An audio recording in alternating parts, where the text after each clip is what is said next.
اللہ الذی سخر لکم البحر لتجری الفلک فیہ بأمرہ ولتبتغوا من فضلہ ولعلکم تشکرون۔ وہ اللہ ہی تو ہے جس نے تمہارے لیے سمندر کو مسخر کیا تاکہ اس کے حکم سے کشتیاں اس میں چلیں اور تم اس کا فضل تلاش کرو اور شکر گزار ہو۔ اس کا فضل تلاش کرو یعنی سمندر میں تجارت، ماہی گیری، غواصی، جہاز رانی اور دوسرے ذرائع سے رزق حلال حاصل کرنے کی کوشش کرو۔ وَسَخَّرَ لَكُم مَّا فِي السَّمَاوَاتِ وَمَا فِي الْأَرْضِ جَمِيعًا مِّنْهُ إِنَّ فِي ذَلِكَ لَآيَاتٍ لِقَوْمٍ يَتَفَكَّرُونَ۔ اس نے زمین اور آسمانوں کی ساری ہی چیزوں کو تمہارے لیے مسخر کر دیا، سب کچھ اپنے پاس سے۔ اس میں بڑی نشانیاں ہیں ان لوگوں کے لیے جو غور و فکر کرنے والے ہیں۔ سب کچھ اپنے پاس سے۔ اس فقرے کے دو مطلب ہیں۔ ایک یہ کہ اللہ کا یہ عطیہ دنیا کے بادشاہوں کا سا عطیہ نہیں ہے جو رعیت سے حاصل کیا ہوا مال رعیت ہی میں سے کچھ لوگوں کو بخش دیتے ہیں، بلکہ کائنات کی یہ ساری نعمتیں اللہ کی اپنی پیدا کردہ ہیں اور اس نے اپنی طرف سے یہ انسان کو عطا فرمائی ہیں۔ دوسرے یہ کہ نہ ان نعمتوں کے پیدا کرنے میں کوئی اللہ کا شریک، نہ انہیں انسان کے لیے مسخر کرنے میں کسی اور ہستی کا کوئی دخل، تنہا اللہ ہی ان کا خالق بھی ہے اور اسی نے اپنی طرف سے وہ انسان کو عطا کی ہیں۔ غور و فکر کرنے والے ہیں، یعنی اس تسخیر میں اور ان چیزوں کو انسان کے لیے نافع بنانے میں غور و فکر کرنے والوں کے لیے بڑی نشانیاں ہیں۔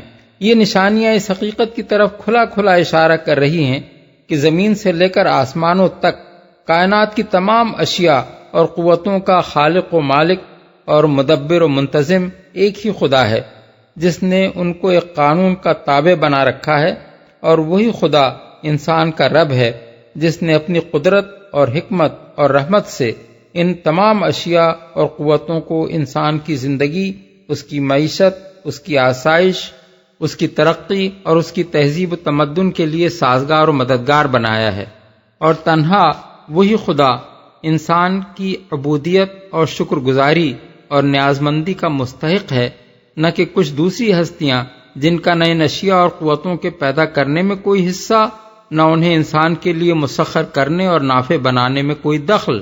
قل للذین آمنوا یغفروا للذین لا یرجون ایام اللہ لیجزی قوما بما كانوا یکسبون۔ اے نبی، ایمان لانے والوں سے کہہ دو کہ جو لوگ اللہ کی طرف سے برے دن آنے کا کوئی اندیشہ نہیں رکھتے، ان کی حرکتوں پر درگزر سے کام لیں تاکہ اللہ خود ایک گروہ کو اس کی کمائی کا بدلہ دے۔ اندیشہ نہیں رکھتے۔ اصل الفاظ ہیں الذین لا یرجون ایام اللہ۔ لفظی ترجمہ یہ ہوگا کہ جو لوگ اللہ کے دنوں کی توقع نہیں رکھتے، لیکن عربی محاورے میں ایسے مواقع پر ایام سے مراد محض دن نہیں بلکہ وہ یادگار دن ہوتے ہیں جن میں اہم تاریخی واقعات پیش آئے ہوں۔ مثلا ایام العرب کا لفظ تاریخ عرب کے اہم واقعات اور قبائل عرب کی ان بڑی بڑی لڑائیوں کے لیے بولا جاتا ہے جنہیں بعد کی نسلیں صدیوں تک یاد کرتی رہی ہیں۔ یہاں ایام اللہ سے مراد کسی قوم کے وہ برے دن ہیں جب اللہ کا غضب اس پر ٹوٹ پڑے اور اپنے کرتوتوں کی پاداش میں وہ تباہ کر کے رکھ دی جائے۔ اسی معنی کے لحاظ سے ہم نے اس فقرے کا ترجمہ یہ کیا ہے کہ جو لوگ اللہ کی طرف سے برے دن آنے کا کوئی اندیشہ نہیں رکھتے، یعنی جن کو یہ خیال نہیں ہے کبھی وہ دن بھی آئے گا جب ہمارے ان افعال پر ہماری شامت آئے گی، اور اسی غفلت نے ان کو ظلم و ستم پر دلیر کر دیا ہے۔ کمائی کا بدلہ دے۔ مفسرین نے اس آیت کے دو مطلب بیان کیے ہیں، اور آیت کے الفاظ میں دونوں معنوں کی گنجائش ہے۔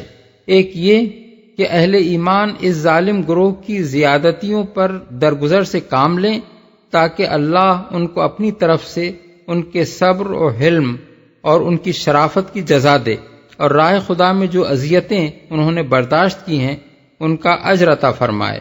دوسرا مطلب یہ ہے کہ اہل ایمان اس گروہ سے درگزر کریں تاکہ اللہ خود اس کی زیادتیوں کا بدلہ اسے دے۔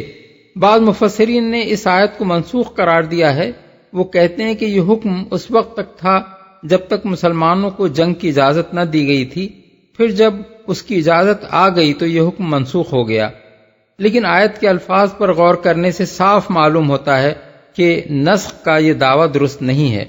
درگزر کا لفظ اس معنی میں کبھی نہیں بولا جاتا کہ جب آدمی کسی کی زیادتیوں کا بدلہ لینے پر قادر نہ ہو تو اس سے درگزر کرے، بلکہ اس موقع پر صبر، تحمل اور برداشت کے الفاظ استعمال کیے جاتے ہیں۔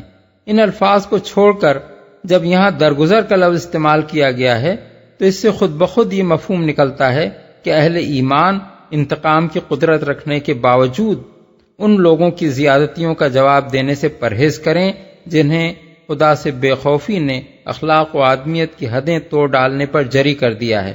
اس حکم کا کوئی تعارض ان آیات سے نہیں ہے جن میں مسلمانوں کو جنگ کی اجازت دی گئی ہے۔ جنگ کی اجازت کا تعلق اس حالت سے ہے جب مسلمانوں کی حکومت کسی کافر قوم کے خلاف باقاعدہ کارروائی کرنے کی کوئی معقول وجہ پائے، اور عفو درگزر کا حکم ان عام حالات کے لیے ہے جن میں اہل ایمان کو خدا سے بے خوف لوگوں کے ساتھ کسی نہ کسی طرح سے سابقہ پیش آئے اور وہ انہیں اپنی زبان و قلم اور اپنے برتاؤ سے طرح طرح کی اذیتیں دیں۔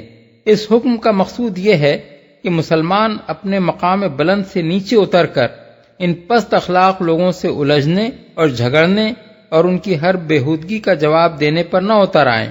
جب تک شرافت اور معقولیت کے ساتھ کسی الزام یا اعتراض کا جواب دینا یا کسی زیادتی کی مدافعت کرنا ممکن ہو، اس سے پرہیز نہ کیا جائے، مگر جہاں بات ان حدود سے گزرتی نظر آئے وہاں چپ سادھ لی جائے اور معاملہ اللہ کے سپرد کر دیا جائے۔ مسلمان ان سے خود الجھیں گے تو اللہ ان سے نمٹنے کے لیے انہیں ان کے حال پر چھوڑ دے گا۔ درگزر سے کام لیں گے تو اللہ خود ظالموں سے نمٹے گا اور مظلوموں کو ان کے تحمل کا اجر عطا فرمائے گا۔ من عمل صالحا فلنفسه ومن اساء فعليها ثم الى ربكم ترجعون۔ جو کوئی نیک عمل کرے گا اپنے ہی لیے کرے گا، اور جو برائی کرے گا وہ آپ ہی اس کا خمیازہ بھگتے گا، پھر جانا تو سب کو اپنے رب ہی کی طرف ہے۔ وَلَقَدْ آتَيْنَا بَنِي إِسْرَائِيلَ الْكِتَابَ وَالْحُكْمَ وَالنُّبُوَّةَ ورزقناهم من الطيبات وفضلناهم على العالمين وآتيناهم بينات من الأمر فما اختلفوا إلا من بعد ما جاءهم العلم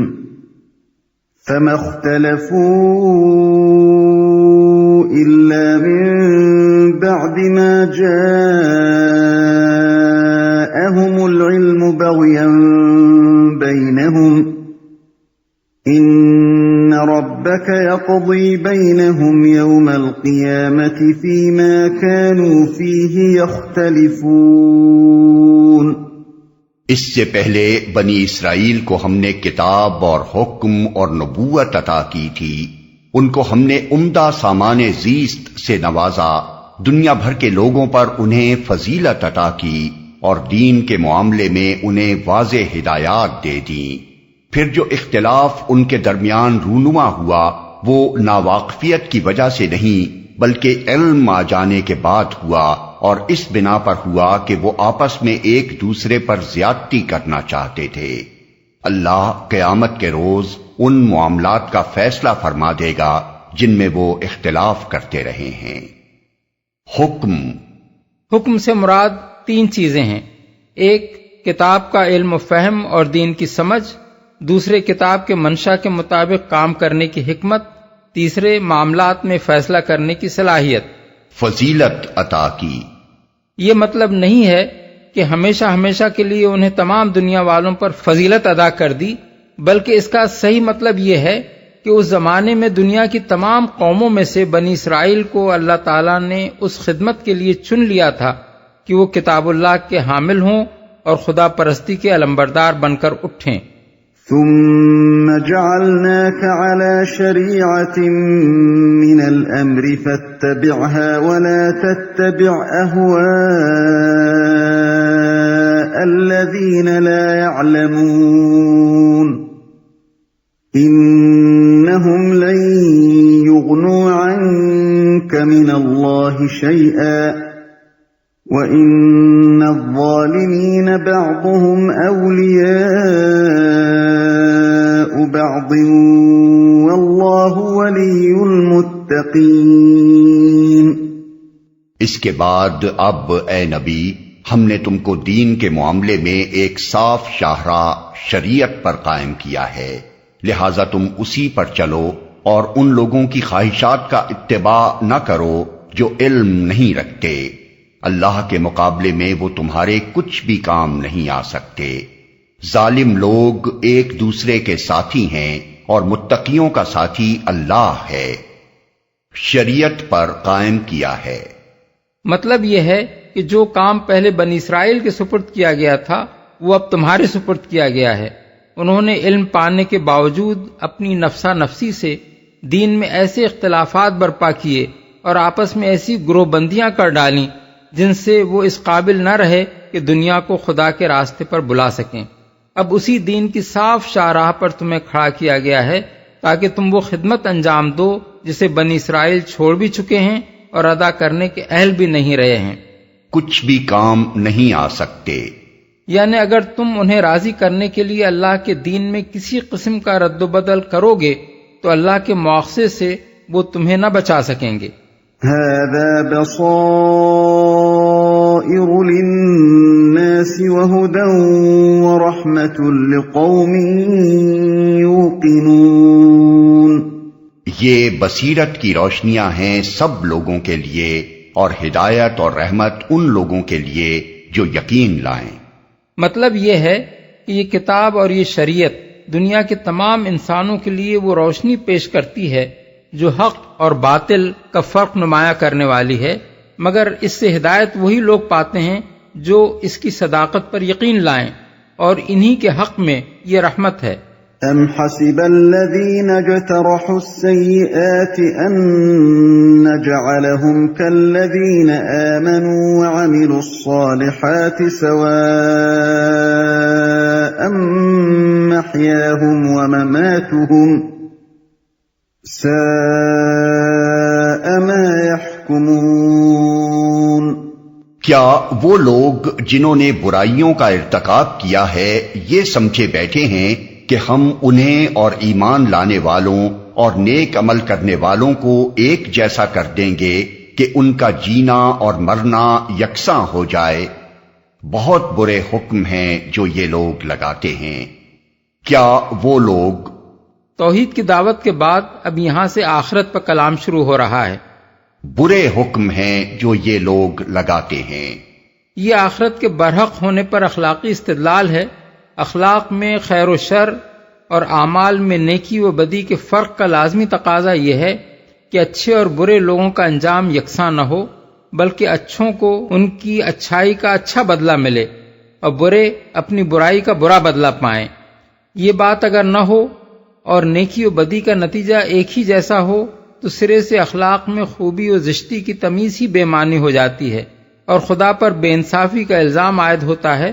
جو لوگ دنیا میں بدی کی راہ چلتے ہیں وہ تو ضرور یہ چاہتے ہیں کہ کوئی جزا و سزا نہ ہو، کیونکہ یہ تصور ہی ان کے عیش کو منغص کر دینے والا ہے، لیکن خداوند عالم کی حکمت اور اس کے عدل سے یہ بات بالکل بعید ہے کہ وہ نیک و بد سے ایک جیسا معاملہ کرے اور کچھ نہ دیکھے کہ مومن صالح نے دنیا میں کس طرح زندگی بسر کی ہے اور کافر و فاسق یہاں کیا گل کھلاتا رہا ہے۔